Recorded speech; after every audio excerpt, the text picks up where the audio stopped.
Saatnya dialog interaktif bersama Dinas Ketahanan Pangan Kabupaten Mendeling Natal.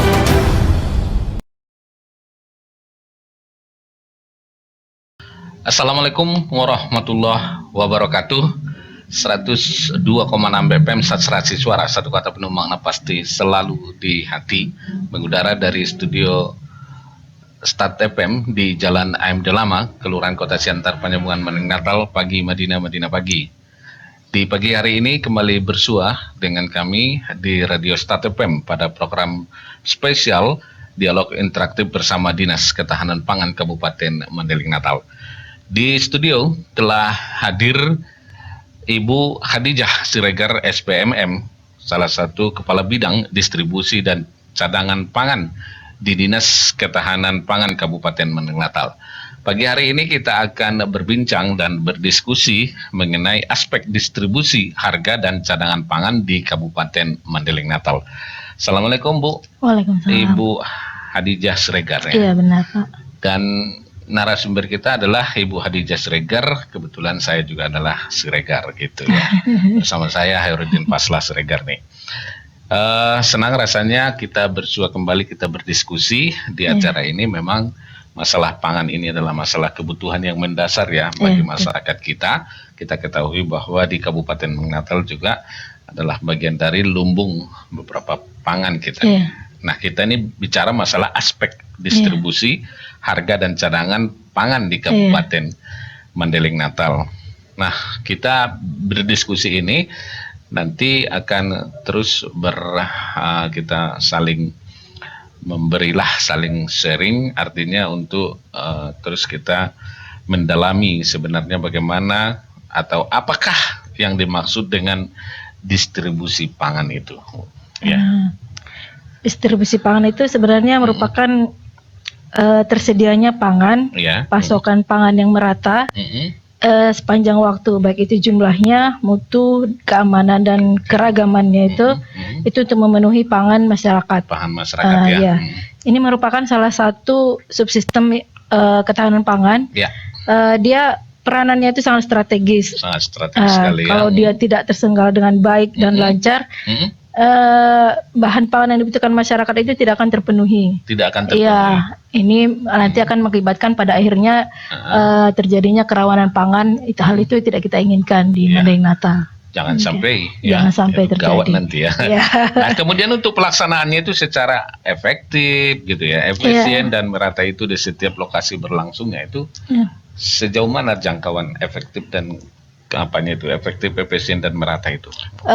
Itu kita bagaimana caranya nanti pangan itu sampai kepada masyarakat, sampai kepada masyarakat dengan harga distribusinya sampai kepada masyarakat dengan harga yang terjangkau masyarakat. Itu yang kita harapkan. Itu yang diharapkan itu yang terharapkan. Sampai dia ke tingkat rumah tangga.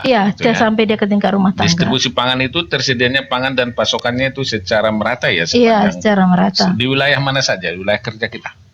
Kalau di wilayah seluruh Mendeling Natal. Seluruh Mendeling Natal ya.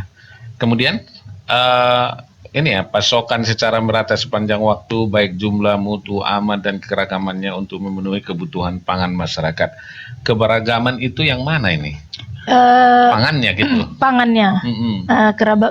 Bukan hanya sekedar maksudnya bukan hanya sekedar beras, itu hanya sekedar beras atau lauk itu hanya bukan satu macam ikan, itu beragam-beragam. Beragam untuk memenuhi kebutuhan masyarakat itu beragam dan seimbang. Seimbang maksudnya di situ dia terpenuhi protein, karbohidrat, dan secara gizi lah dia seimbang. Dan ini sering disampaikan sama masyarakat kita. Kita sering selalu mengkonsumsi seimbang. Itu kita sering melakukan kegiatan yang namanya sosialisasi kepada masyarakat, seperti apa makanan-makanan yang bergizi seimbang itu seperti apa. Itu banyak kita laksanakan langsung kepada biasanya kita melaksanakannya kelompok-kelompok tani wanita, karena kan kita tahu yang mengolah pangan itu kan ibu-ibu rumah tangga, emak-emak yang luar biasa. Betul. Kita memang salut sama emak-emak gitu luar biasa ke sawah, ngurus rumah tangga, bapaknya Indopo. Tapi ini juga dikasih tahu ya sama Iya, penting ya iya, sama iya. kepala keluarga itu juga ketahanan pangan itu, keseimbangan itu juga ya. Iya, harus kita kasih tahu juga. Itu biasanya kalau kita biasanya mungkin melalui tahapannya, kalau di ketahanan pangan itu yang biasa kelompok-kelompoknya itu pria biasanya kan di lumbung, kegiatan ada kelompok pangan, kita ikutkan mereka di sana, kita sampaikan juga. Disampaikan juga Iya. ya. Jangan hanya main catur aja gitu Iya, ya. betul. Oke, ini melihat kondisi Indonesia, termasuk di Mandailing Natal ini, Indonesia secara menyeluruh adalah negara kepulauan Iya, betul. yang memiliki variasi kemampuan produksi antar wilayah dan antar musim, manajemen distribusi yang baik dan berpihak kepada seluruh lapisan masyarakat. Kalau di Mandailing Natal sendiri, karena kita juga jauh nih ke pantai barat, ini apa yang sudah dilakukan? Upaya apa gitu? Kalau masalah distribusi ini sebenarnya kalau sampai ke sana kita belum maksudnya belum benar-benar sampai belum maksimal lah istilahnya. Cuman kalau untuk daerah-daerah rawan-rawan pangan ya kita sudah mulai untuk membangun lumbung-lumbung pangan, untuk memelihara lumbung pangan, bagaimana mereka nanti agar dapat harga murah bisa menyimpan kalau ada yang wilayah-wilayah produksi. Nah, itu dia ada bisa dia simpan untuk kebutuhan berikutnya. Biasanya kan untuk masa-masa panen raya disimpan, ada tempat menyimpannya gitu istilahnya lumbung desa. Oke, ini semakin menarik diskusi kita karena memang ini menyentuh kebutuhan dasar masyarakat ini yang apa kebijakan untuk kelancaran subsistem distribusi komoditi pangan kita, pokok-pokoknya gitu. Untuk kebijakan-kebijakan yang itu tadi salah satunya itu kita membuat mengembangkan lumbung-lumbung pangan, lumbung-lumbung pangan. Kemudian untuk biasanya sejalan dengan itu kita kembangkan yang namanya toko tani Indonesia. Itu nanti yang menjadi lembaga-lembaga distribusi dari lumbung itu, nanti kita bantu melalui kegiatan APBN maupun APBD nanti. Dia dapat bantuan untuk kestabilan harga pangan. Misalnya yang sudah kita lakukan itu dia ada beras dari lumbung, kita dikemas oleh lumbung tersebut kemudian nanti ditaruh di toko tani, harganya itu sudah ditentukan, itu udah harga subsidi lah dari pemerintah istilahnya. Net itu ya. Jadi itu bagian dari bagian dari mengantisipasi fluktuasi betul. Supaya tidak terjadi fluktuasi harga. Itu memang pemerintah wajib ya untuk memprotek itu ya. Sebenarnya sih wajib ya. Cuma untuk saat ini di kondisi negara kita masih harga itu masih diserahkan ke pasar ya. Itulah sebenarnya lebih kalau kita melihat kondisi di lapangan itu memang harus peran serta pemerintah itu sangat penting di situ. Jadi kalau menyeluruh maksudnya dominasinya itu masih diserahkan ke pasar gitu ya, semua hasil pangan kita ini. Benar, ini adalah kebutuhan dasar ini. Jadi pemerintah daerah di sini punya peranan itu untuk sedikit dapat menstabilkan itu ya dengan cara-cara dengan cara-cara seperti itu, atau mungkin dari nanti kita usulkan ke Perindak biar mereka melakukan operasi-operasi pasar operasi pasar ini terus terintegritas terintegritas. Artinya koordinasi tidak bisa hanya kita aja gitu. Penyediaan pangannya saja ya. Iya, betul. Oke, kita semakin mantap nih diskusi kita. Nah, berkembang di dunia perangkat hukum dan kelembagaan untuk melakukan intervensi kebijakan dalam rangka menjaga stabilitas harga dan pasokan untuk komoditi peran strategis yang mempengaruhi hidup orang banyak. Indonesia memiliki Bulog ya Bu ya. Oke, ini apa fungsi Bulog itu? Sebelum kita ke situ, sebelum dijelaskan fungsi-fungsi Bulog itu, kita akan kembali dialog kita di dialog interaktif spesial bersama dengan Dinas Ketahanan Pangan setelah pesan-pesan berikut ini. Dialog interaktif bersama Dinas Ketahanan Pangan Kabupaten Mandailing Natal. 102,6 FM Satsarasi Suara, satu kata penumbang nafas selalu di hati. Kita masih di program spesial dialog interaktif bersama Dinas Ketahanan Pangan. Ibu Hadijah Siregar SPMM Kabid Distribusi dan Cadangan Pangan di Dinas Ketahanan Pangan sebagai narasumber kita di hari ini. Kasih Bu, masih betah di sini? Ya, masih. Masih ya. Agak segar juga pagi ini ya, karena memang AC-nya juga Lumayan. lumayan ya. Kita lanjut dengan diskusi kita. Ini peranan fungsi Bulog itu seperti apa sebenarnya? Kemudian apa kaitannya dengan Dinas Ketahanan Pangan itu? Mandailing Natal ini sebenarnya dia kalau melihat sekarang itu dia hanya memenuhi untuk kekurangan beras kita Kekurangan beras, kalau produksi, karena kan di Mandailing Natal ini produksi beras kita itu 50% 50%. lah, 50% yang bisa dipenuhi. Ya, 50% yang bisa kita penuhi, 40% itu dari luar. Ya. Itu bisa dari Bulog atau dari daerah lain biasanya kita ambil. Diambil ya. Iya, 10% itu biasanya stok-stok yang ada pada cadangan-cadangan yang di rumah tangga masing-masing rumah tangga kita gitu. Kan Jadi, kita tidak pernah mengalami kekurangan ya. Insya Allah tidak. Insya Allah tidak. Iya, insya Allah tidak. Di hari-hari besar pun Di itu hari-hari besar pun ada- tidak ya. tidak ya. Iya, Ada belum. jaminan ya, misalnya dari Insya Allah. pemerintah bahwa tidak Belum, kekurangan iya. pangan kita ya. Iya, belum. Baik, distribusi pangan. Kemudian bidang distribusi pangan ini mempunyai fungsi-fungsi apa saja ini?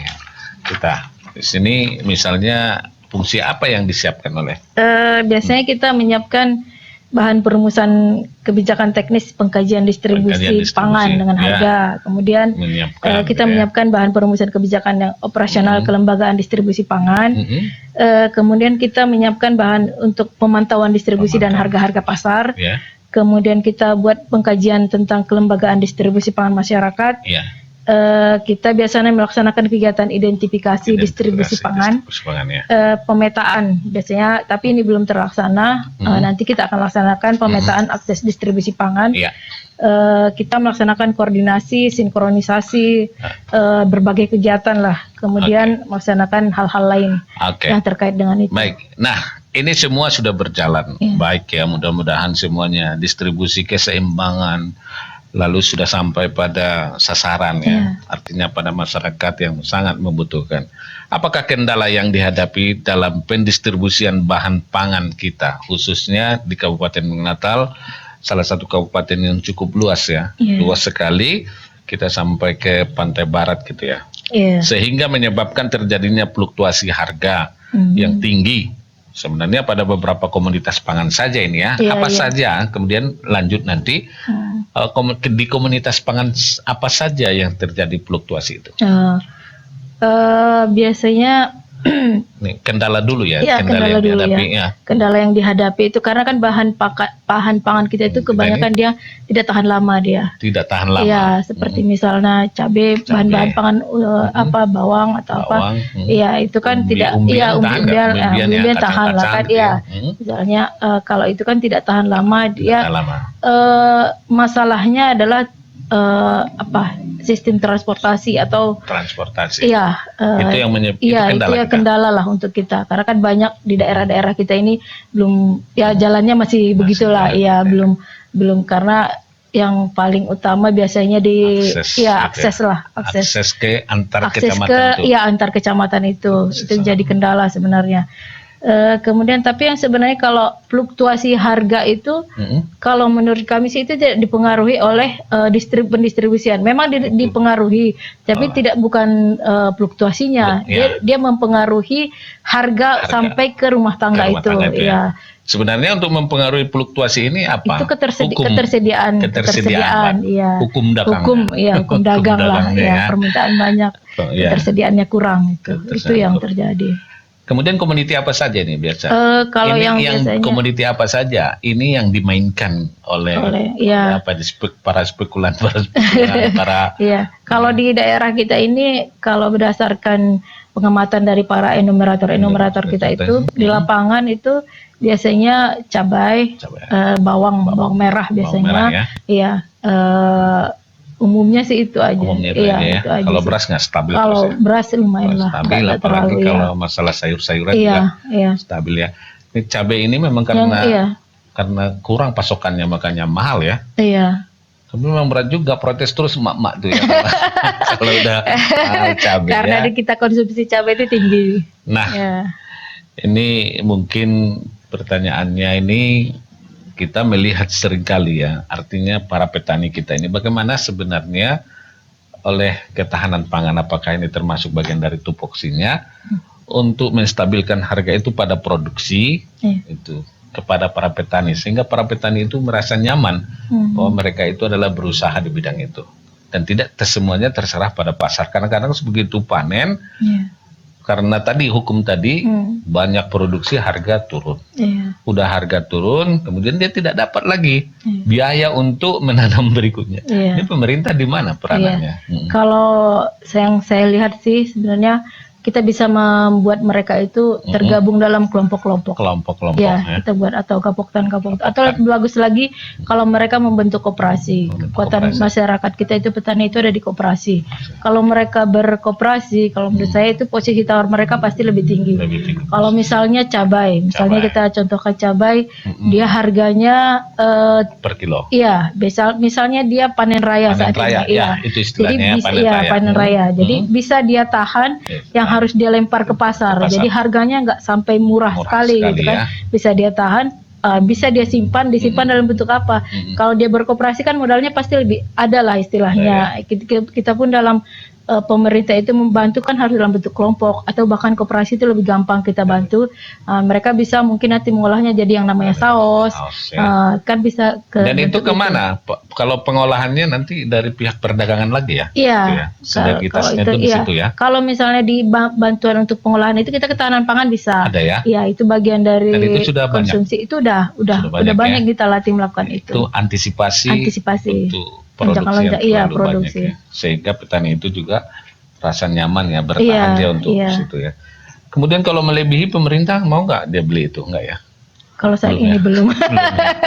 Saat ini belum. Kalau ada BUMD ya, harusnya. Perusahaan-perusahaan kalau ada seperti itu memang itu antisipasi lah sebenarnya. Itu kebijakan yang sangat bagus lah. Jadi BUMD itu buka industri-industri. Iya, betul. Dia yang Pengolahan. lebih punya modal pengolahan itu lebih punya.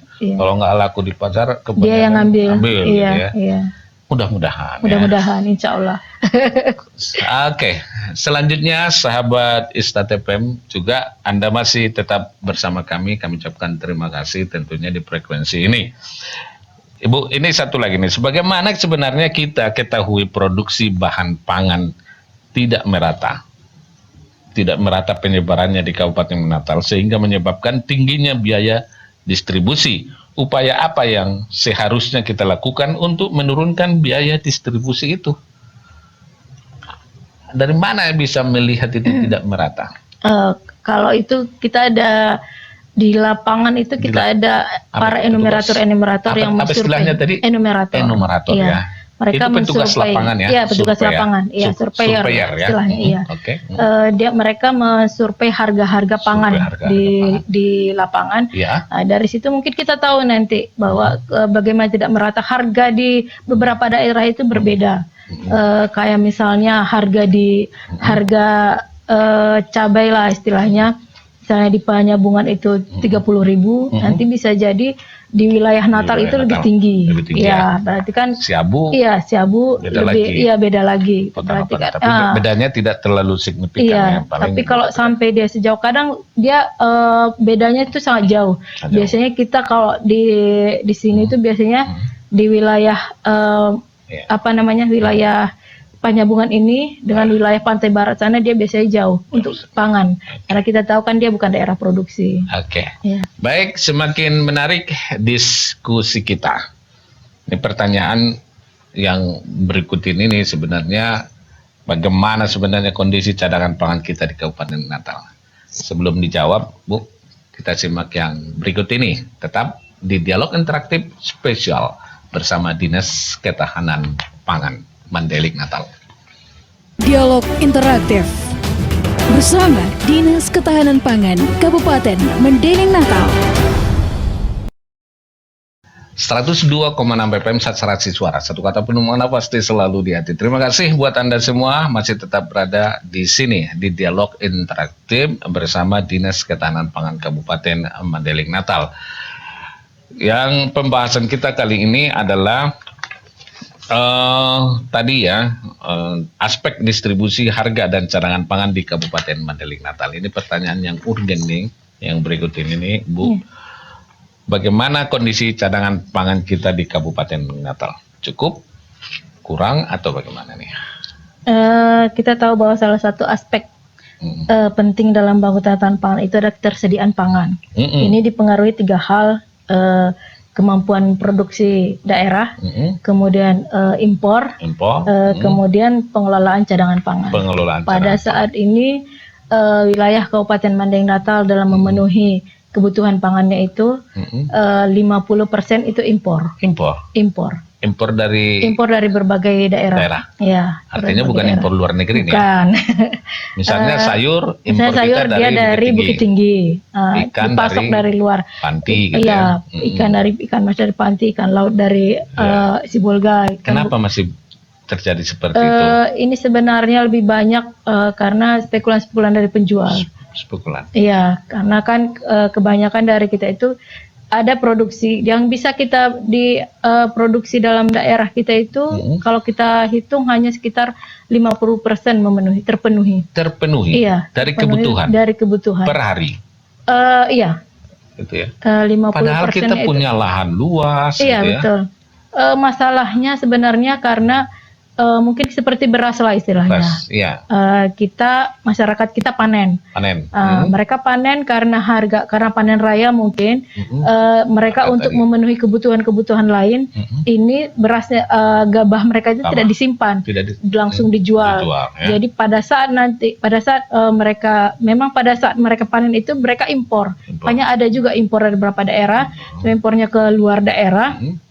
Tapi nanti pada saat paceklik tidak mencukupi lagi simpanan mereka itu. Pada akhirnya kan nanti dibutuhi dari berbagai daerah sekitar. Apakah itu lebih murah? Kalau untuk gabah sendiri ya, misalnya. Iya, untuk kalau gabah sendiri sebenarnya tidak. Sebenarnya kalau mereka menjual, karena pada saat itu mereka didesak oleh kebutuhan. Mereka menjualnya itu murah ya? Karena kan panen raya ya. Kalau panen raya harganya murah. Karena didesak kebutuhan ekonomi yang lain, mungkin untuk biaya anak sekolahnya, untuk biaya hal lainnya. Nggak hadir Bulog gitu ya? Di situ sebenarnya Bulog kita harapkan. Tapi kenyataannya tidak seperti itu. Itulah yang terjadi. Itu makanya sekarang Bulog itu nggak ada Bulog daerah yang nggak ada. Bulog daerah kita tidak ada. Kalau didirikan di Mandailing Natal bisa kan sebenarnya? Bisa sebenarnya. Cuman untuk upaya-upaya sekarang itu kalau kita melihat sebenarnya kalau efektif masyarakat kita itu bisa sumber daya manusianya kita efektifkan lumbung-lumbung desa. Lumbung itu aja ya? Iya. Jadi untuk mengantisipasi itu tadi lumbung-lumbung itu ya? Desa. Gapoktan itu ya? Iya, gapoktan itu. Ya. Sebenarnya kenapa karakter masyarakat kita, sumber daya manusia kita itu mereka hanya masih kalau berkumpul itu hanya untuk mendapatkan bantuan. Pada saat sesudah dapat bantuan itu bubar lagi. Belum punya mindset untuk terus betul. Bergulir istilahnya. Teruslah dikasih sosialisasi gitu ya. Ini yang sedang kita laksanakan, Pak. Pada saat ini kita udah salah satunya inilah ya, di program kita ini. Salah satunya ini programnya karena memang pendengar kita banyak yang ada di pedesaan juga. Respon mereka baik.